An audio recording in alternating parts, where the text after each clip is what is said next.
Setiap kali kita mengingat bahwa Tuhan menyertai kita, meskipun ada badai, meskipun ada topan, kita tidak akan goyah. Karena kita tahu yang menyertai kita lebih besar daripada segala badai, topan, masalah dalam hidup ini. Amin. Karena itu kita perlu saling menguatkan. Apalagi jemaat Tuhan hari-hari ini, ya, firman Tuhan bilang hari-hari ini adalah hari-hari yang semakin jahat. Banyak goncangan, banyak tekanan, tapi tenang saja. Kalau saudara ada dalam kerajaan Allah, firman Tuhan berkata, kerajaan Allah tidak tergoncangkan oleh apapun juga. Kekasih Tuhan, hari-hari ini Tuhan terus membawa kita untuk tinggal di dalam hadirat-Nya. Waktu kita berjalan naik ke gunung, membawa kayu dan membangun rumah Tuhan, satu kunci yang harus kita selalu ingat, kita harus selalu ada dalam hadirat-Nya.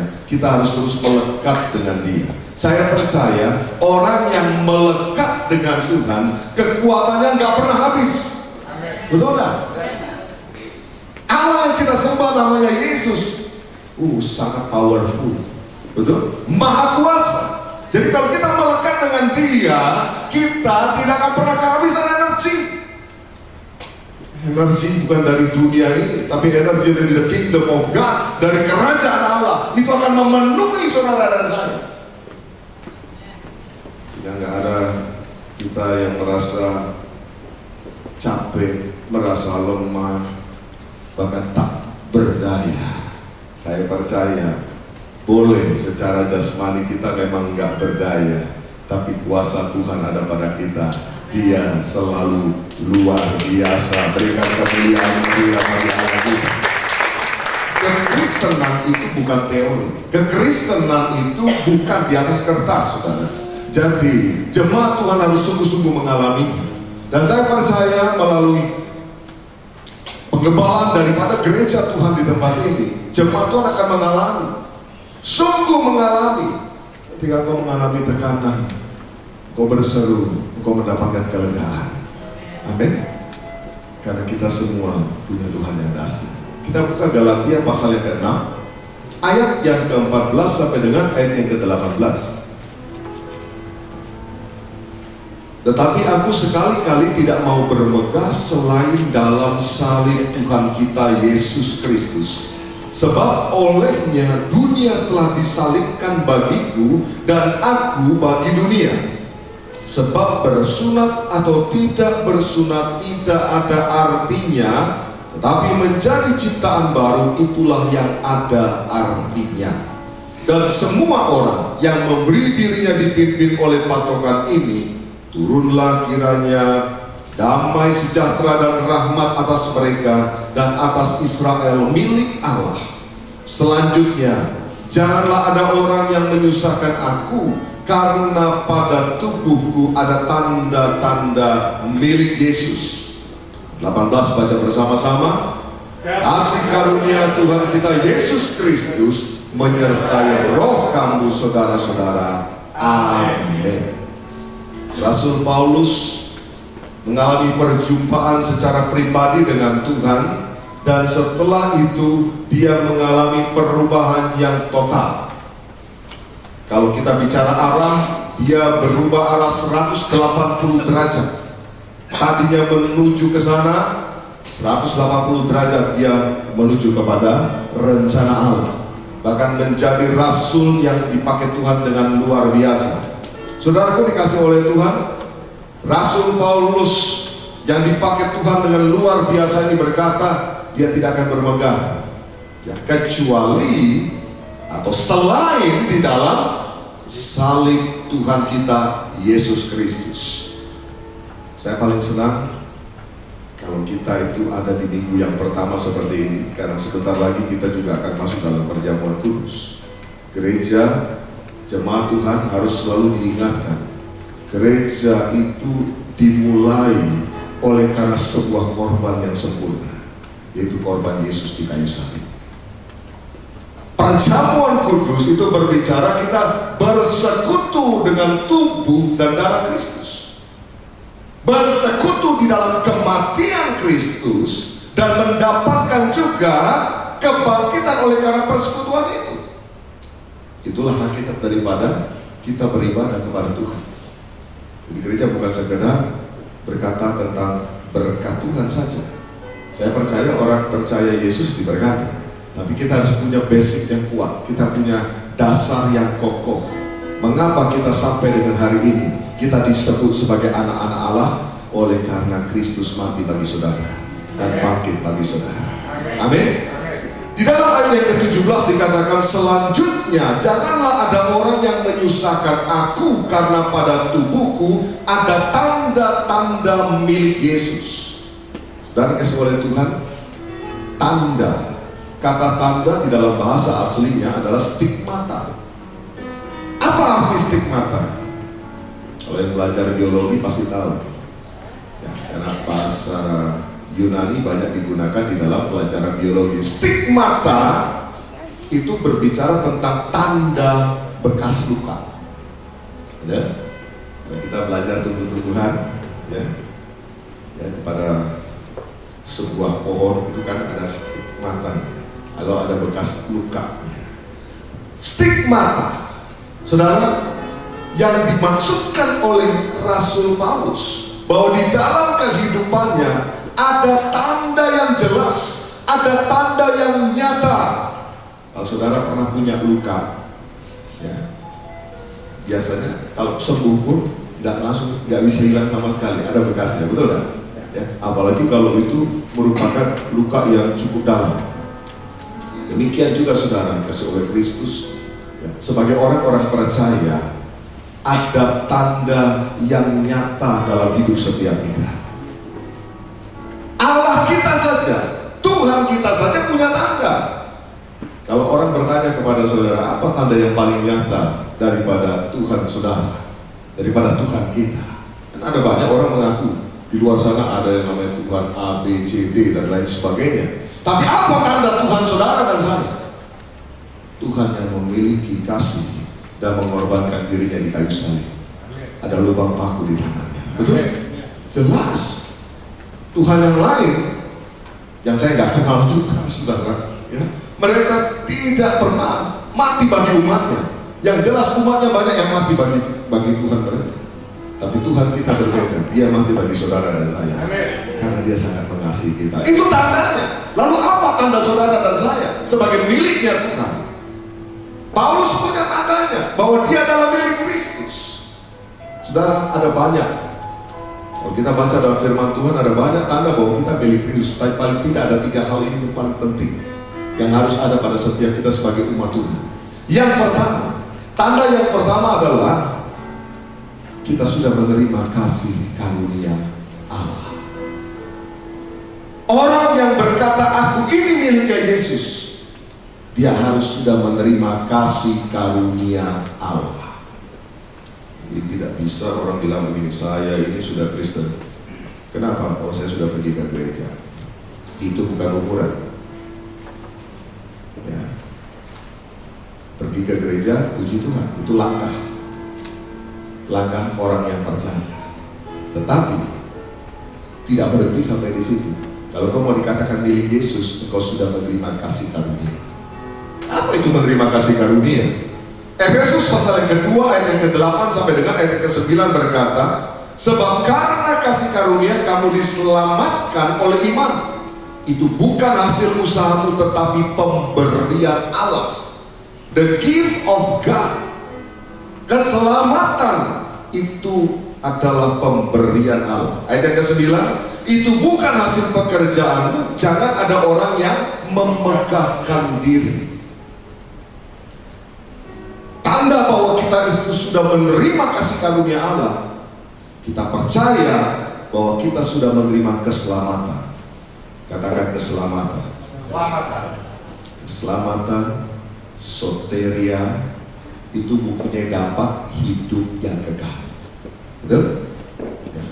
Siapa percaya hari ini kalau kita itu selesai waktunya di dunia ini, maksud saya, alias meninggal dunia, siapa percaya kita masuk surga? Angkat tangan yang percaya. Yang ragu-ragu dosa angkat tangan. Yang percaya, yang beriman masuk surga, lambaikan tangan saudara tinggi-tinggi. Katakan aku percaya. Tepuk tangan dulu meriah bagi Allah kita. Haleluya. Tidak ada gunanya kalau kita beribadah, kita ada di dalam gereja Tuhan, tapi kita masih ragu-ragu. Sebab Yesus tidak pernah ragu-ragu memberikan keselamatan bagi kita. Yesus tidak pernah ragu-ragu naik ke kayu salib, mati bagi saudara dan saya. Dan dia berkata, aku datang memberi kamu hidup dan memilikinya di dalam segala kelimpahan. Di bumi kita menerima, mati kita masuk surga dalam kehidupan yang penuh berkelimpahan juga. Itu janji Tuhan. Saudara kasih oleh Tuhan, itu semua adalah pemberian Allah. Tidak ada hasil usaha kita sama sekali. Bahkan sebelum kita itu mengenal Yesus, Yesus sudah lebih dulu mati bagi saudara dan saya. Artinya, tidak ada karya kita sedikit pun. Kalau ada yang tanya, lu kenapa kok Pak saya itu dipilih? Yesus bilang kan begini, bukan kamu yang pilih aku yang pilih kamu. Luar biasa bukan? Kenapa kok kita dipilih? Kenapa kok kita dipilih? Kasihnya begitu besar. Bukan karena kita baik. Kalau kita mau jujur-jujuran, apakah kita ini orang baik? Ya, kita itu mungkin orang di luar sana yang 10 kali lebih baik, 100 kali lebih baik daripada kita ada, saudara. Betul? Oh, karena saya suka memberi. Nah, nanti itu orang di luar sana yang suka memberi juga banyak, saudara. Ya, tapi bedanya apa? Kalau kita memberi sekarang ini, karena kita sudah diselamatkan. Kalau orang di luar sana memberi supaya selamat, alias cari selamat. Kalau kita udah nggak cari selamat, kan kau sudah diselamatkan. Amin. Kalau hari ini kita beribadah, bukan cari selamat. Kita beribadah karena sudah diselamatkan. Orang lain beribadah supaya selamat. Sampai ganti namanya jadi Pak Selamat. Tapi meskipun namanya Pak Selamat, tidak selamat kalau tidak percaya Yesus sebagai Tuhan dan Juru Selamat. Sekalipun saudara namanya nggak selamat, ya, namanya bukan selamat maksud saya, tapi saudara percaya Yesus pasti selamat. Haleluya. Jadi the gift of God, pemberian Allah yang berupa keselamatan, itu sudah harus kita terima. Itu tanda bahwa kita sudah menerima kasih karunia. Saya senang dari kita sama-sama alami kemenangan, percaya bahwa kita kalau sama-sama malam ini mati, kita masuk surga. Berarti gak usah takut lagi dong. Siapa yang masih takut mati? Ada yang, aduh, pendeta ini kok kayaknya mepet banget Pak, gitu ya. Kok kepepet terus gitu. Bukan mepet, itu meyakinkan kita. Loh, kalau kita yakin dan percaya kita mati masuk surga, kenapa masih takut? Artinya begini, kalau urusan mati aja kita nggak takut, karena udah punya jaminan dalam menjalani kehidupan ini. Harusnya tidak boleh ada lagi keraguan apapun. Orang urusannya besar aja kita udah dapat jaminan kok, betul? Ya. Makanya kita bilang, jangan khawatir dalam hari esok. Burung pipit aja dipelihara Tuhan, ya. Bunga bakung di ladang aja didagangi Tuhan. Kenapa mesti takut? Betul? Dengan orang, ya, ada sedikit aja rasa di sini udah mulai mati, ya. Aduh, jangan-jangan. Kemarin ada teman katanya baru sakit sedikit, malam tidur lewat, ya. Dia pikir ini masih sakit, ini mesti segera nih, ya, mesti periksa di MRI, ya, mesti begini, begitu dan lain sebagainya. Saudara, itu menunjukkan bahwa kita tidak sungguh-sungguh menerima kasih karunia Allah. Kalau masih ada keraguan dan ketakutan, kalau Allah jamin masa depan kita hidup yang kekal, masakan Dia nggak bisa menjamin kehidupan kita yang selanjutnya.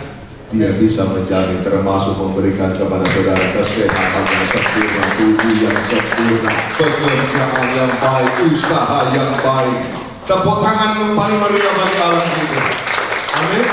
Roma pasal yang ketiga ayat yang ke-27 sampai dengan ayat yang ke-28. Rasul Paulus menuliskan, jika demikian, apakah dasarnya untuk bermegah? Tidak ada. Berdasarkan apa? Berdasarkan perbuatan? Tidak. melainkan berdasarkan iman. Karena kami yakin bahwa manusia dibenarkan karena iman dan bukan karena ia melakukan hukum Taurat. Saudara, sedikit saya ulang. Minggu yang lalu saya bahas di tempat ini bahwa perjalanan orang percaya itu sudah melewati 3 perubahan, saudara. Khususnya kalau kita belajar dari orang Israel. Yang pertama adalah mereka pernah hidup di dalam perjanjian kasih karunia, yaitu perjanjian Allah dengan Abraham.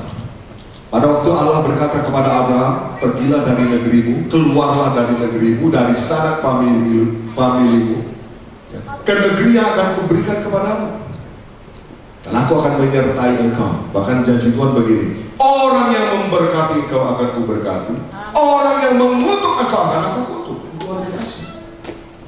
Dasarnya apa? Kasih karunia. Tuhan pilih Abraham. Tuhan pilih Abraham, dan Abraham disertai Tuhan. Perjalanan Abraham luar biasa diberkati Tuhan. Yakub diberkati Tuhan, Ishak diberkati Tuhan. Jadi bangsa Israel yang begitu besar. Lalu kemudian bangsa Israel itu keturunan Abraham. Lalu kemudian Tuhan melepaskan mereka dari perbudakan di Mesir. Waktu mereka keluar dari tanah Mesir, perjanjian kasih karunia itu masih berlaku. Buktinya apa? Waktu mereka menghadapi laut Teberau, jalan buntu, sudah jelas itu jalan buntu, gak bisa diseberangi, dan mereka mulai bersungut-sungut kepada Allah. Mereka komplain sama Musa, Musa, bukankah sudah kami katakan jangan ganggu-ganggu kami di Mesir? Apakah karena tidak ada kuburan di Mesir sehingga kau membawa kami ke sini untuk mati di padang gurun ini? Mereka ngomel luar biasa. Tapi sekali lagi, karena kasih karunia Allah, Allah tidak menghukum mereka karena mereka ngomel. Allah membuat mujizat bagi mereka. Laut Teberau terbelah jadi 2. Nyebranglah mereka, luar biasa. Itu baptisan massal yang paling besar.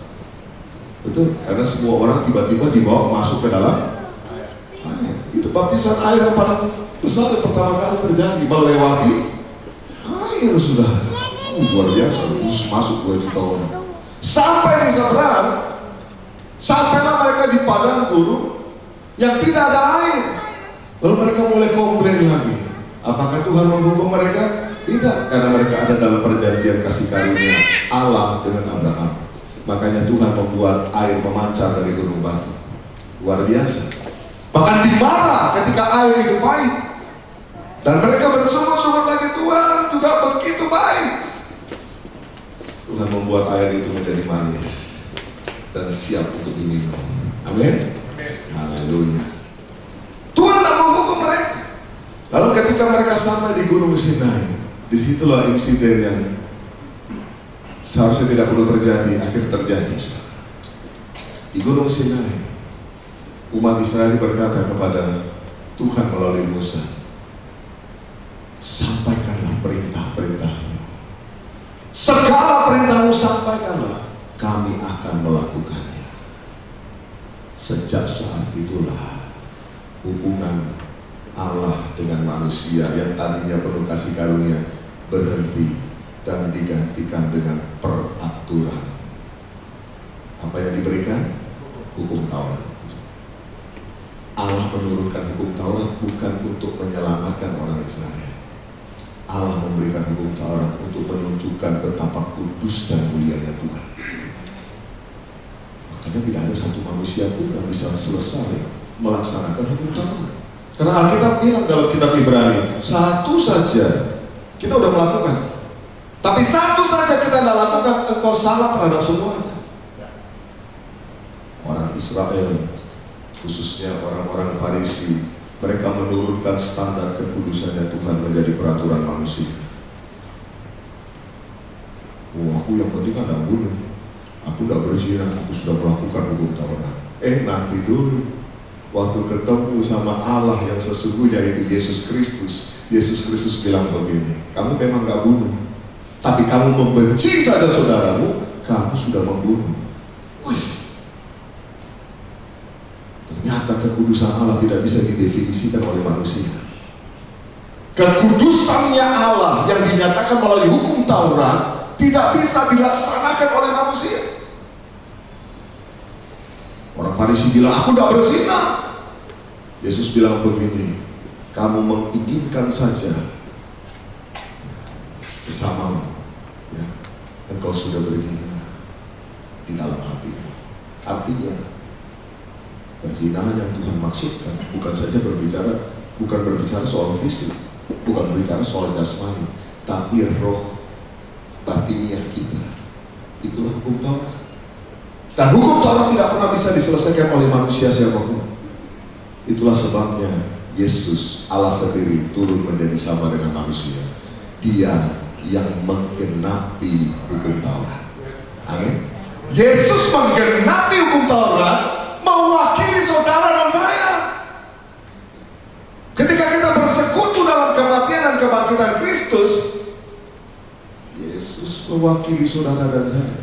Dia mewakili kita juga menanggung hukuman akibat dosa. Apabila tidak, maka sebentar lagi kita semua akan dihukum oleh karena berbuat dosa.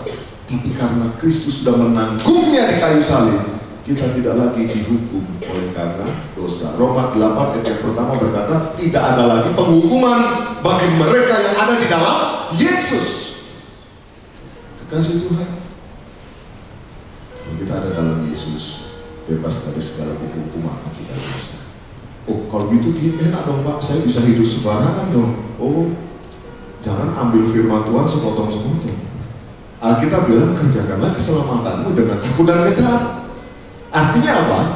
Setelah kita ini diselamatkan, kita punya tanggung jawab untuk hidup sesuai dengan kehendak Tuhan. Amin.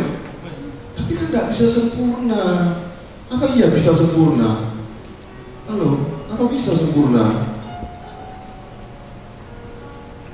Hamba-hamba Tuhan bisa sempurna melakukan kehendak Tuhan? Tanya sama para pendeta, bisa sempurna? Tidak, malah pendeta banyak salah. Tapi ada yang menyempurnakan. Yesus yang menyempurnakan di dalam kehidupan saudara. Amin. Haleluya. Tuhan tahu keterbatasan kita, tapi Tuhan juga tahu bagaimana Ia menggenapi, Dia menyempurnakan di hadapan Allah Bapa. Amin. Terus seandainya Yesus hanya mati untuk dosa dan kesalahan kita yang lalu-lalu saja. Yang penting aku udah selamatin loh. Aku udah selamatkan loh. Pokoknya kamu sekarang start nol dosanya. Sekarang lanjutkan hidupmu. Abis itu tak hitung berapa dosanya. Selamat gak abis itu? Enggak, saudara. Kalau Tuhan seperti itu, kita gak ada yang selamat, saudara. Dia cuma bilang gini, pokoknya aku udah mati di kayu salib, ya. Dosa dan kesalahanmu, ya, dosa turunan dari Adam dan Hawa sudah aku hapuskan semua. Kamu start nol ya, nol nih. Oleh sekarang argonya nol. Sekarang jalani kehidupan. Nanti aku tunggu di final dan aku hitung bagaimana kehidupanmu. Ada yang bisa selamat? Ada yang bisa sempurna? Nggak bisa. Dan kalau itu yang terjadi, sia-sia pengorbanan Yesus. Tidak ada yang selamat juga pada akhirnya. Bukan itu maksud Yesus menyelamatkan kita di kayu salib. Dia akan menghantarkan saudara dan saya sampai finishing well. Amin. Sehingga kita bisa mengakhiri pertandingan kita dengan baik dan menerima mahkota kemuliaan daripada Tuhan kita. Berikan sorak-sorai kemuliaan bagi Allah kita. Itulah hakikat keselamatan yang Tuhan berikan. Tidak sepotong-sepotong. Itu yang kita harus tangkap. Itu yang disebut bahwa orang itu menerima kasih karunia Allah. Dia mengerti. Bukan karena perbuatan, tapi karena iman dalam Yesus. Hukum Taurat itu disebutkan adalah kuasa dosa. 1 Korintus 15 ayat 56. Sengat maut ialah dosa, dan kuasa dosa ialah hukum Taurat. Tetapi syukur kepada Allah yang telah memberikan kepada kita kemenangan oleh Yesus Kristus Tuhan kita. Roma pasal yang keempat ayat yang ke-6 sampai dengan ayat yang ke-7. Saudara punya catatan, saudara catat baik-baik. Malam nanti direnungkan lagi. Ya, penting kita itu mengulangi, merenungkan lagi firman Allah, sehingga sungguh-sungguh kita mengerti arti keselamatan yang Tuhan kasih, bukan sepotong-sepotong. Kemarin dia menyelamatkan, hari ini gak menyelamatkan. Hari ini kita dihitung betul apa yang kita lakukan. Ya gak ada yang selamat aja. Terus di mana letak korban Yesus yang sesungguhnya? Di mana pengertian daripada kematian dan kebangkitan Kristus yang sesungguhnya kalau pada akhirnya tidak ada manusia yang selamat satupun? Roma pasal 4 ayat 6 sampai dengan ayat yang ke-7. Seperti juga Daud menyebut, berbahagialah orang yang dibenarkan Allah bukan berdasarkan perbuatannya. Berbahagialah orang yang diampuni pelanggaran-pelanggarannya dan yang ditutupi dosa-dosanya. Berbahagialah manusia yang kesalahannya tidak diperhitungkan Tuhan kepadanya. Saya mau tanya, siapa manusia yang berbahagia itu? Siapa manusia yang berbahagia itu? Apakah saudara juga termasuk manusia yang berbahagia itu? Lambaikan tangan saudara, tepuk tangan meriah bagi Tuhan. Haleluya. Alkitab menuliskan, ya kalau bahasa Indonesia memang berbahagia, tapi dalam bahasa Inggrisnya bagus sekali. Be blessed. Artinya apa? Diberkati. Kita itu diampuni pelanggarannya, diampuni segala dosa, itu kita diberkati Tuhan, saudara. Amin. Bukan cuma sekedar berbahagia. Kalau berbahagia saja, saudara, itu apa wujudnya, saudara? Smile. Ya. Cuma sampai di situ doang, saudara. Tapi kalau diberkati, artinya saudara hidup dalam kelimpahan. Amin. Hidup dan memilikinya dengan segala kelimpahan. Itu yang pertama. Korban Yesus cukup untuk saudara dan saya. Bayangkan 5 korban yang setiap kali dilakukan di bait suci. Ada korban bakaran, ada korban sajian, ada korban penebusan dosa, ada korban penebusan salah, ada korban apa lagi, saudara? Sajian, korban bakaran, keselamatan. Ya, 5 korban yang harus dilakukan oleh para imam di bait suci.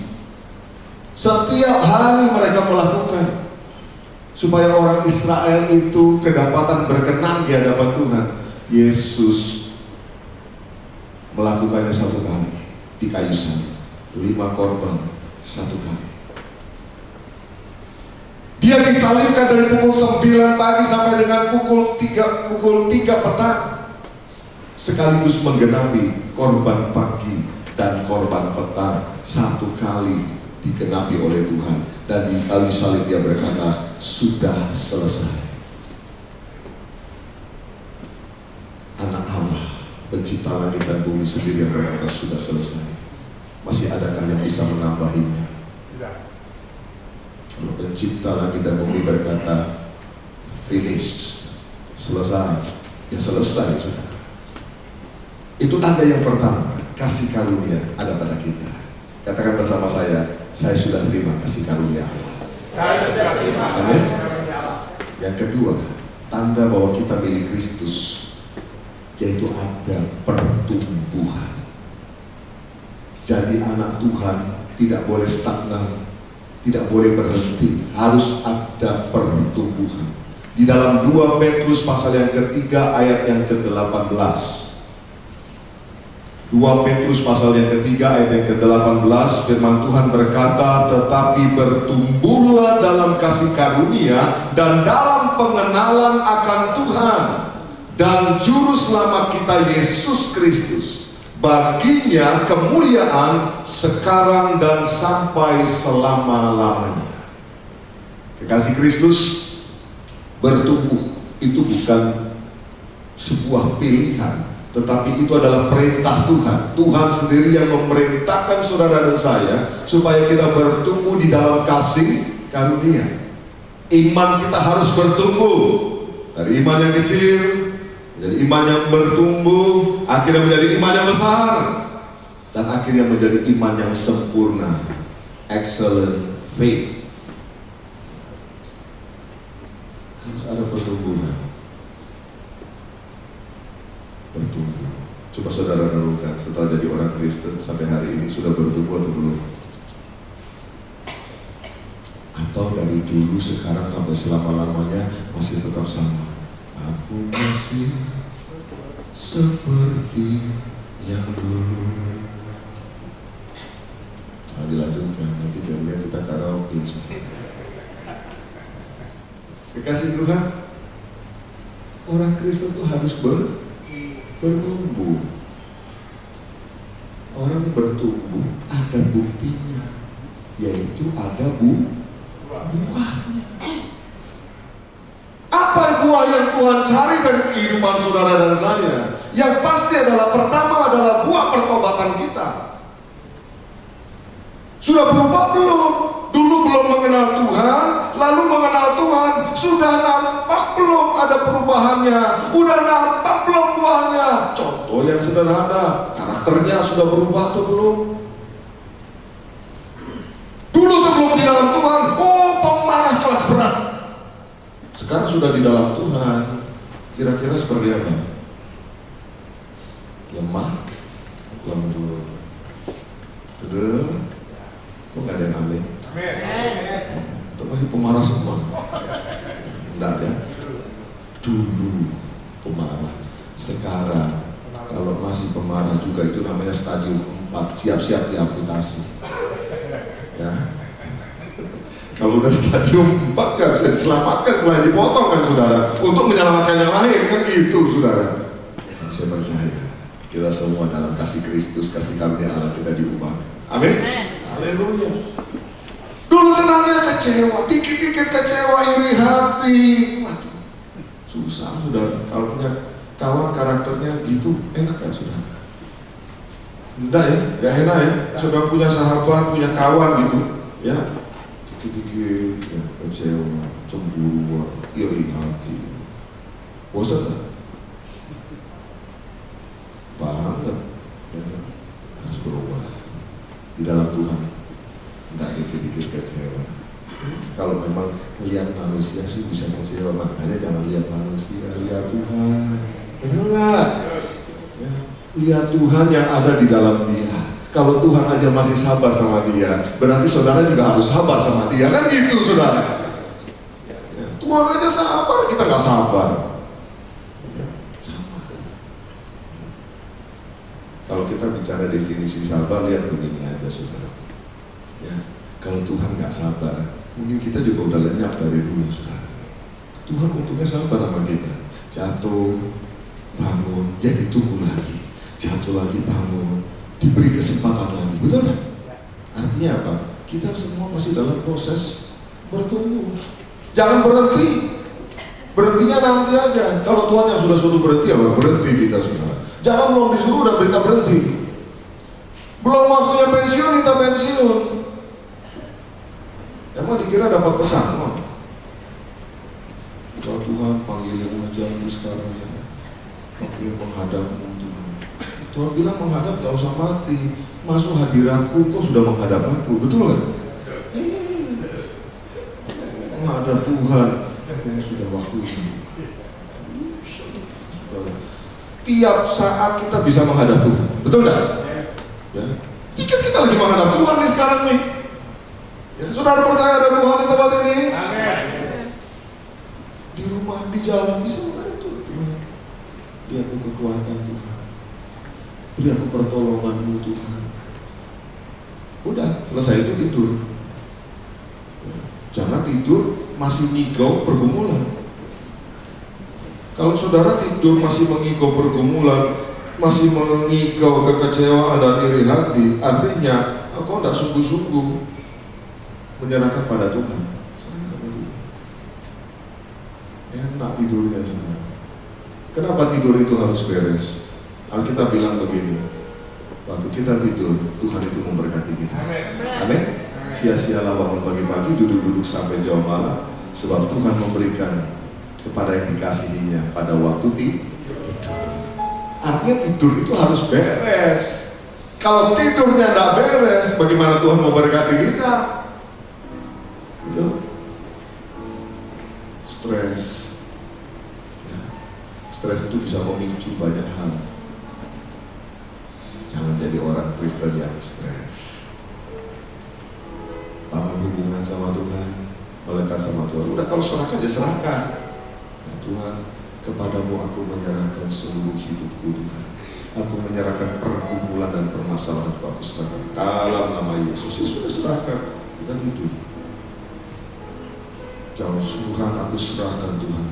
Terima kasih Tuhan dalam nama Yesus.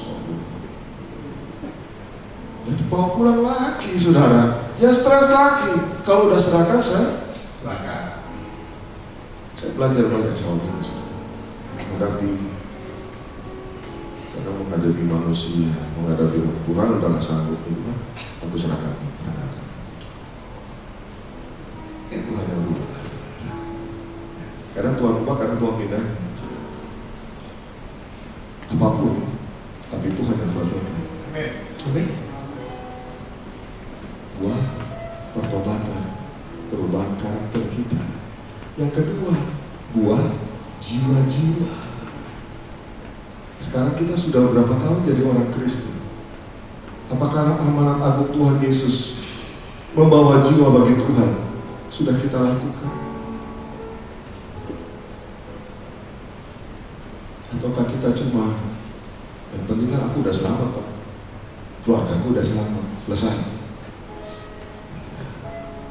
Tuhan bilang pergi dan jadikan segala bangsa muridku. Baptis mereka dalam nama Bapa, Anak dan Roh Kudus. Kekasih Kristus, tahun 2015 ini tahun yang sangat penting. Kita sungguh-sungguh datang sama Tuhan, naik ke gunung, bawa kayu, bangun rumah Tuhan. Artinya berbuahlah. Kalau kemarin-kemarin tahun yang lalu kita belum membawa jiwa bagi Tuhan, tahun ini berdoa sungguh-sungguh dan bergerak, bawa jiwa pada Tuhan. Karena pada waktunya nanti masing-masing kita akan bertemu dengan Tuhan. Tuhan sendiri akan melihat apa yang sudah kita bawa bagi Dia. Dan jangan lupa, ada mahkota kemuliaan loh saudara, bagi orang yang memenangkan jiwa. Ada mahkotanya tersendiri. Tuhan akan berikan mahkota itu. Menangkan jiwa bagi Tuhan. Berapa banyak yang punya kerinduan yang sungguh-sungguh dan mengerti. Engkau berkata, Tuhan, aku mau Tuhan. Kawan-kawanku yang banyak itu aku akan sampaikan Injil-Mu Tuhan. Saudara, menyampaikan Injil itu tidak perlu khotbah begini. Ya. Bayangkan kalau saudara kumpul teman-teman yang lagi arisan, kumpul sama-sama orang segitu banyak. Coba renungkan. Pernahkah dalam persekutuan atau perkumpulan yang seperti saudara menyampaikan tentang Yesus satu kali saja? Pernah? Jangan-jangan tidak pernah. Bahkan mau berkata puji Tuhan aja mikir. Itu dikira fanatik. Selama kita masih diberi kesempatan, kalau kita banyak punya kawan yang belum percaya Yesus, itu bukan kebetulan. Itu rencana Allah. Saya selalu merenungkan ini. Kenapa kita ditempatkan Tuhan di negara yang mayoritas tidak percaya Tuhan? Yesus sebagai juru selamat. Artinya Tuhan kasih kita kesempatan yang begitu besar, supaya bangsa ini dituai bagi hormat kemuliaan nama Tuhan. Amin. Melalui siapa? Ya melalui kita. Mungkin melalui kesaksian. Ya, saudara nggak bisa datang tiba-tiba saudara-saudara, sekarang saya mau menyampaikan tentang Injil, bubar arisan saudara. Betul? Tapi melalui kehidupan kita, waktu kita berkata-kata dalam kasih Tuhan, saudara memberikan dukungan, ada yang lagi misalnya berbeban berat, ya. Pasti kalau sahabat-sahabat kumpul kan cerita, aku lagi ini, lagi ada masalah dengan usaha, dengan pekerjaan. Itu kesempatan paling besar. Halo, itu kesempatan paling hebat yang Tuhan kasih. Kalau ada orang susah datang sama saudara, masalah usahaku lagi begini. Itu dia peluang yang paling besar. Saudara, langsung saudara aja, mari kita doa sama-sama. Ada yang bisa tolong kamu. Namanya Yesus Kristus Tuhan. Haleluya. Berbuah jiwa-jiwa. Saudara bisa tangkap sampai di sini? Siapa yang bisa tangkap bahwa kita harus berbuah? Siapa yang punya kerinduan sekarang paling dalam? Aku tahun ini mau bawa hadiah buat Tuhan Yesus, yaitu jiwa-jiwa yang diselamatkan. Berapa banyak lambaikan tangan saudara? Haleluya. Tuhan, kau melihat tangan-tangan yang terangkat Tuhan. Berkati mereka Tuhan, mampukan mereka, dan tahun ini mereka boleh berbuah jiwa-jiwa bagi kemuliaan nama Tuhan. Tidak tahu bagaimana caranya, tapi hamba-Mu percaya urapan Tuhan menyertai mereka, sehingga mereka akan ketemu dengan orang-orang yang memang harus diselamatkan dalam rencana-Mu Tuhan. Dalam nama Tuhan Yesus Kristus, haleluya, amin. Amin. Kemuliaan bagi Allah kita. Sejak saudara berdoa barusan ini, saya tahu engkau akan dipertemukan dengan orang-orang yang tepat. Just do it. Lakukan aja. Selanjutnya Tuhan yang beracara. Itu yang kedua. Dan terakhir yang ketiga, tanda bahwa kita milik Yesus, ada pengucapan syukur. Tanda orang itu miliknya Yesus, selalu ada ucapan syukur dalam hidupnya. Yesus memberi teladan yang luar biasa. Setiap kali dia selalu datang kepada Bapanya dan mengucap syukur. Pada waktu perjamuan pun Yesus mengambil roti, mengucap syukur atasnya, lalu memecah-mecahkan. Betul? Di dalam Lukas pasal yang ke-17 ayat yang ke-15 sampai dengan ayat yang ke-19, ada 10 orang yang terkena kusta. Lalu mereka bertemu dengan Yesus. 10-10-nya disembuhkan oleh Tuhan, tapi hanya satu yang kembali kepada Yesus. Kalau kita baca Lukas 17 ayat 15 sampai dengan 19, seorang dari mereka ketika melihat bahwa ia telah sembuh, kembali sambil memuliakan Allah dengan suara nyaring, lalu tersungkur di depan kaki Yesus dan mengucap syukur kepadanya. Orang itu adalah seorang Samaria. Lalu Yesus berkata, bukankah ke-10 orang tadi semuanya telah menjadi tahir? Di manakah yang 9 orang itu? Tidak adakah di antara mereka yang kembali untuk memuliakan Allah selain daripada orang asing ini? Lalu ia berkata kepada orang itu, berdirilah dan pergilah, imanmu telah menyelamatkan engkau. Yang 9 sembuh. Yes, firman Tuhan berkata semuanya sembuh, tapi cukup sampai di situ saja. Cuma sembuh. Tapi yang satu ini, dia bukan cuma sembuh, tapi selamat. Amin. Karena apa? Dia menjadi murid Yesus. Yesus berkata, pergilah, imanmu telah menyelamatkan engkau. Dia bukan cuma disembuhkan, dia selamat. Cirinya apa? Dia datang bersyukur, berterima kasih. Kalau kita sadar dari mana dulu kita berasal dan kita diselamatkan oleh Tuhan, tidak ada alasan untuk tidak bersyukur kepada Tuhan. Bersyukur. Bersyukur buat apa yang hari ini kita nikmati. Bersyukur buat pasangan hidup kita. Jangan ngomong terus. Dulu belum punya pasangan, Tuhan berikan pasangan. Dikasih pasangan, hidup sama Tuhan. Sekarang tiap hari bikin susah Tuhan karena kita ngomel terus. Tuhan, kok yang kayak gini sih Tuhan? Tuhan tanya, Tuhan bilang begini, aku beri yang terbaik anakku. Aku tidak pernah salah. Betul? Siapa percaya Tuhan tidak pernah salah? Berarti orang yang menjadi pasangan hidup saudara juga pasti tidak salah. Pasangan yang paling tepat, yang paling ideal di seluruh muka bumi ini, karena Tuhan yang mempersatukan saudara. Amin. Karena itu jangan dikit-dikit minta tukar tambah. Dikira mobil bekas tukar tambah saudara. Ya.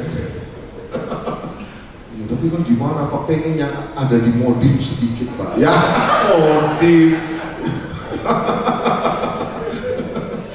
Nanti Tuhan saja yang modifikasi. Kalau Tuhan yang modifikasi pasti cantik, pasti indah, pasti penuh kemuliaan, pasti bagus. Amin. Bukan kita yang kita yang pergi modifikasi, saudara. Ya. Kalau Tuhan yang modif pasti indah. Bukankah Dia pencipta? Dan Dia berkata semuanya baik. Haleluya.